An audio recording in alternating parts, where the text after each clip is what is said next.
Muito boa noite a todos os amigos, muito boa noite a todos os companheiros de jornada que se encontram em seus lares.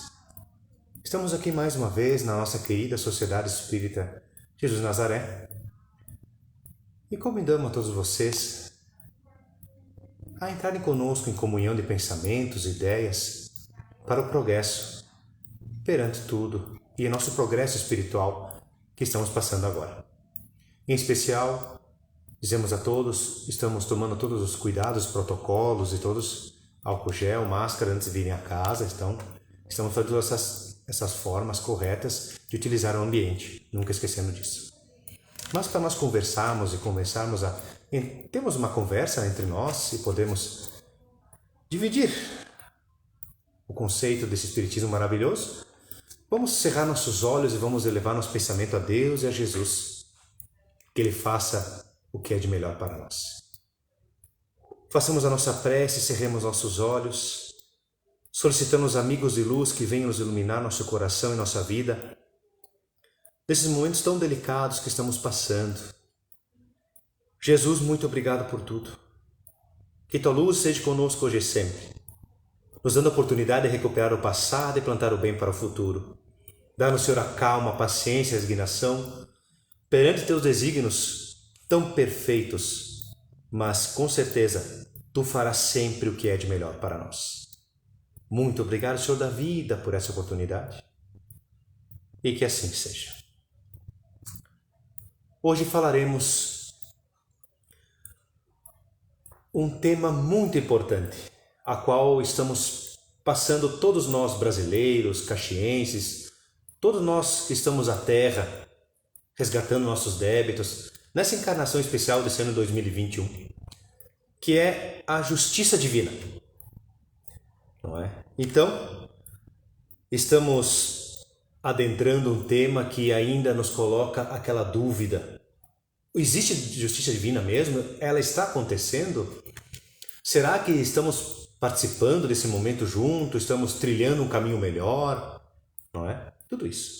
E no tema do livro Justiça Divina, nosso amigo Chico Xavier, na reunião pública, de 23/1 de 1961, a primeira parte do capítulo 7 diz assim: hoje ainda, como se fosse uma coisa tão de longa data, hoje, não esperarás pela fortuna a fim de servir a beneficência. Muitas vezes a pesquisa laboriosa do ouro gastará o próprio corpo em cansaço infrutífero. Cede hoje ainda a pequena moeda que te dispõe em favor dos necessitados. O vintém que te transforma no pão faminto vale mais do que 1 milhão indefinidamente sepultado no cofre. Não requererás a glória acadêmica para colaborar na instrução. Ampara hoje ainda o irmão que anseia pelo alfabeto. Leve explicação que induz alguém a libertar-se da ignorância e vale mais do que o diploma nobre guardado inútil. E não exigirás ascensão ou poder humano a fim de proteger as vidas alheias. Muitas vezes, no longa procura da autoridade, consumirás em vão o ensejo de auxiliar. Acende hoje ainda, para essa ou aquela criança extraviada, a luz do caminho reto. O pequeno gesto edificante que incentiva um menino a buscar o melhor vale mais do que a posição brilhante sem proveito para ninguém. E outra coisa muito importante. Muitas vezes, reclamando o tempo excessivo para cultivar fraternidade, perderás improfundamente o tesouro dos dias. Hoje, ainda hoje, nós estamos conseguindo sair do turbilhão das dores que estamos passando melhores e mais vitoriosos? Estamos gastando mais tempo em auxiliar as pessoas da melhor forma possível? Hoje estamos sendo questionados a dizer assim, uma frase que eu anotei aqui, que é muito importante para todos nós. Abra os teus olhos, trabalhador espírita. Chegou a hora de utilizar o termo. As línguas de fogo estão sobre as nossas cabeças. Estamos com medo de trabalhar aonde for. Estamos com medo de sair de casa. Estamos com medo de tentar auxiliar as pessoas que necessitam. Estamos com dúvida, estamos com dificuldade. Nós temos que esperar, esse é o termo. Estamos aguardando. Será que vamos ter que ficar muito tempo ainda aguardando em casa para colocar a mão à charrua e trabalhar em nome de Jesus? Será que nós, trabalhadores espíritas, teremos que aguardar o término do Covid para podermos retornar nossas atividades e nossas obrigações diárias? Será que não está na hora de tirar aquele verbo aguardar, esperar? Eu vou esperar terminar tal coisa para poder tomar partido e me colocar ao trabalho? Chegou a hora de nós nos conscientizarmos e vermos que Deus e Jesus está nos dando a oportunidade e o ensejo de sermos pessoas melhores. Como diz a mensagem, hoje ainda há pessoas que estão aguardando a se formar na faculdade para poder ajudar alguém a ensinar a ler e a escrever. Porque a pessoa não pode perder tempo em auxiliar, ela tem primeiro ela que se instruir, conseguir seu diploma acadêmico, para depois poder auxiliar. Estamos aguardando, inúmeras pessoas nos dizem, que a gente conhece, muita gente, eu vou aguardar a minha aposentadoria e a partir daquele mês que eu ganhar a minha aposentadoria, eu vou poder começar a dar o pão às pessoas que precisam, ao cobertor. Mas será que só é necessário isso para poder ajudar as pessoas? Quantos vêm em busca aqui na Casa Espírita agora, com o nosso retorno gradual, devagarinho, estamos retornando algumas atividades, alguns trabalhos. Em pleno sofrimento, não há uma pessoa na sua família que pode lhe dar um acalento, lhe dar uma palavra amiga e fraterna. Você deve fazer isso por alguém. Se você se diz trabalhador espírita, você deve ajudar as pessoas. Às vezes nos falta a nós o necessário espiritualmente, não materialmente.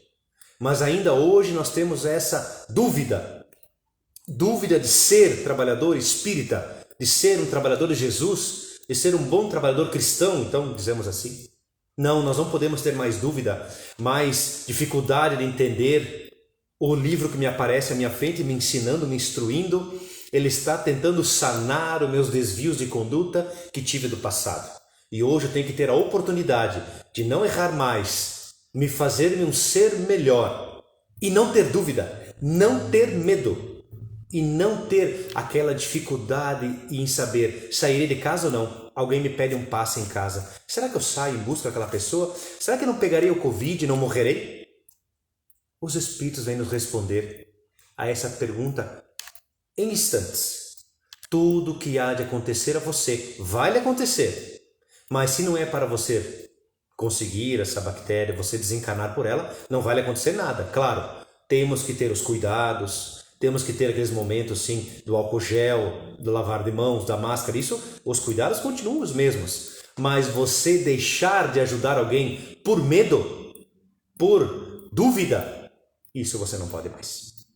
Você tem a responsabilidade hoje de ser verdadeiro cristão e seguir. Jesus, se tivesse que ele escolher as pessoas que ele tinha que ajudar, será que ele ajudaria somente os pobres ou somente muito mais? Ele ajudaria somente os pobres. Os ricos que vieram até ele eram orgulhosos, envaidecidos. Pedro e Paulo, quando construíam as casas do caminho, somente pessoas paupérrimas que não tinham como pagar a ajuda que eles tinham. Não tinha uma pessoa que estava sem ter o que comer, sem ter o que vestir, retribuir a Pedro e Paulo e outros cristãos, a Tiago, menor, maior, João.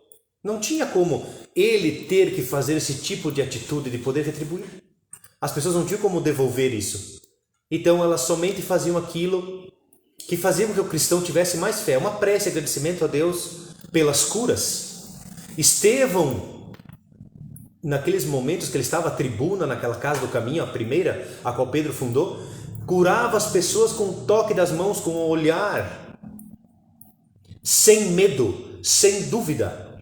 Num salão grande como o nosso aqui, existia 50, 60, até 100 pessoas que escutavam ele, ele enxergava mais de 35 soldados, prontos para atacá-lo, prontos para colocar à prisão. E ele, inspirado por Jesus, não tinha medo, não tinha dúvida. Paulo estava à tribuna, à plateia, e Estevão à tribuna. Estevão olhava para ele e tocava palavras que o fazia mexer. Paulo não, Saulo, porque depois da sua transformação no deserto, se transformou em Paulo de Tarso. Então Saulo estava à plateia observando as suas atitudes, as suas ações, e Saulo tentava ver se ele falava alguma coisa que prejudicaria as leis, os romanos, os judeus. E Estevão somente dizia sobre o amor, sobre a alegria de seguir o mestre em sacrifício, em holocausto se necessário. mas sem dúvida, sem temor, porque o corpo, se ele fosse dilapidado, não há problema algum, mas o seu espírito sairia liberto e limpo das malezas que nós transformamos o nosso passado hoje, nesse resgate coletivo que estamos passando para o futuro.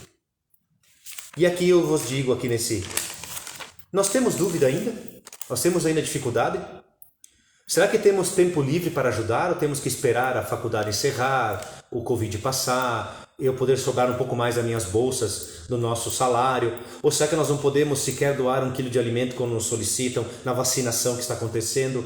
Ou alguma entidade que nos convida numa ligação pedir 10, 15 reais para ajudar? Parece tão pouco, mas a gente não tem, não consegue. Será que eu não posso me dedicar um pouco a escutar as pessoas que vêm solicitar ajuda? Será que não posso eu poder dedicar-me a ajudar um pouquinho mais alguém que necessita? Nós temos muito tempo e pouco uso, porque nós queremos muito fazer o melhor quando chegar a hora de fazer o melhor e não fizemos nunca nada. E o tempo passa, e as oportunidades também se vão.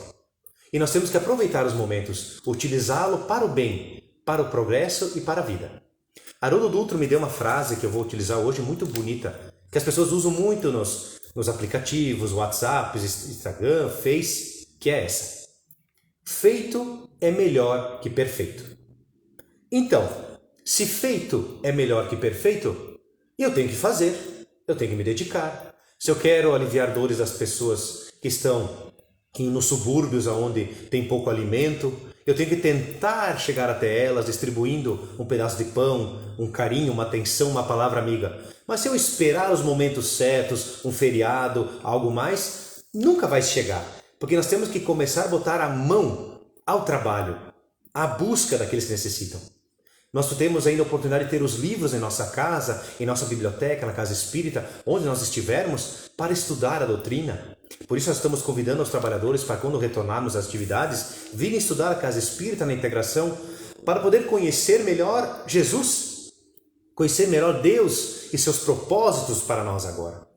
Vamos aproveitar esses momentos, a essa encarnação, e não deixar para a próxima fazermos. Vamos deixar para a próxima perdoar o irmão, guardarmos entre nós ainda mágoas do passado, entre amigos, parentes, conhecidos. Temos que nos perdoar e perdoar os outros também.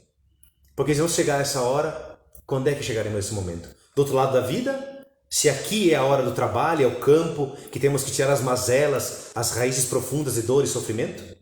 Ou temos um momento que agora que aproveitar? Não deixamos para trás a oportunidade. Não vamos esperar com que nós tenhamos tempo à noite para estudar, ou quando acabar um programa X ou Y, que isso muito me interessa. Não. Convido a vocês. A primeira busca da conscientização espiritual hoje é introduzir dentro do seu lar o Evangelho no lar. É colocar-se dentro de você as oportunidades de estudo, de conhecer o Espiritismo da melhor forma possível. Reunir a sua família, reunir as pessoas que você ama, tentando-as convidar a desligar os aparelhos eletrônicos e conhecer Jesus. Desde as crianças pequenas, com o passar do tempo elas se conhecerão a si mesmo e terão vontade de participar com você do Evangelho, fazendo a prece de abertura, fazendo a prece de encerramento, lendo um livro adicional junto ao Evangelho, que às vezes o vocabulário é um pouco mais difícil, um pouco mais delicado. Busquemos outros livros mais infantis, que temos inúmeras histórias. Na biblioteca, onde nós estivermos, teremos sim a oportunidade de fazer isso. Não vamos esperar que o tempo aconteça, vamos fazer o tempo acontecer. E como diz a mensagem, ainda hoje acontece a dúvida, a dificuldade, tudo isso e muito mais. Meus amigos, vamos hoje nos conscientizar, além de tudo, que o dia de amanhã, o nosso alimento principal que vamos buscar é o peixe. Sim, mas nós não estamos preocupados com a alimentação. Os Espíritos do Senhor e nem nós espíritas estamos sim preocupados com o que vamos nos alimentar o nosso espírito, em coisas boas, em coisas saudáveis, em atitudes boas, em ações. O que entra no nosso corpo, claro, outras fora as mazelas, sim, que possamos buscar, mas o nosso alimento, Cristo, não está preocupado tanto com o que entra no nosso corpo, com a nossa boca, mas sim como sai dela. Quando você fala de alguém, você está com inúmeros sentimentos, e esses sentimentos estão dentro do teu coração. Nos preocupemos sim com o nosso pensamento, com as nossas atitudes e não com o alimento que vamos consumir no dia de amanhã, na Sexta-feira Santa. Respeitamos a todos que fazem suas escolhas de alimento espiritual e moral, mas o trabalhador espírita segue a Jesus, divide o pão que tem em sua casa para aliviar a fome e a dor daqueles que vão sempre em busca dele. Eu agradeço a oportunidade desse momento que estamos aqui e vamos agradecer a vida. Vamos agradecer. Não vamos imaginar que Deus está deixando que as coisas aconteçam por livre vontade dos maus ou da bactéria assolando a nossa vida, nossos familiares, não. Tudo que está acontecendo são obras que Deus quer que aconteça para o nosso resgate, para o nosso aprimoramento espiritual e para o nosso resgate íntimo, individual e o coletivo de todos. Convido a todos a fazerem uma prece e essa prece nos fará muito bem. Vamos pensar acima de tudo as pessoas que estão nos hospitais, aonde estiverem, nas UTIs, nos asilos, orfanatos, nos presídios morais e naquelas pessoas que estão tirando a sua vida muito jovens, mas já um pouco mais adultas, que estão querendo fugir das suas responsabilidades. Vamos pensar nessas pessoas que conseguiram a vacina, que perderam contra o Covid, mas não perderam nada, somente o corpo, mas sairão vitoriosas dessa batalha. Cerremos nossos olhos. Senhor Jesus, muito obrigado por essa oportunidade. Que a tua infinita misericórdia esteja conosco hoje e sempre, recuperando o passado e plantando bem para o futuro, nos dando muita esperança e muito amor. Jesus, muito obrigado por essa vida, pelas dores que nós temos, pois nosso espírito está se melhorando dia a dia, com respeito, com carinho e com a grande oportunidade de seguir os teus atos, pequenos mas diários, da reforma íntima e da transformação. Muito obrigado, nosso querido Mestre de Guarda, que nos cuida todos os dias, e a todos os guias espirituais da humanidade, que ajudam o nosso Estado, ao nosso país e ao nosso planeta a progredir. Muito obrigado, Senhor do Universo, e que tal luz esteja conosco hoje e sempre. E que assim seja. Uma boa noite a todos e até a próxima.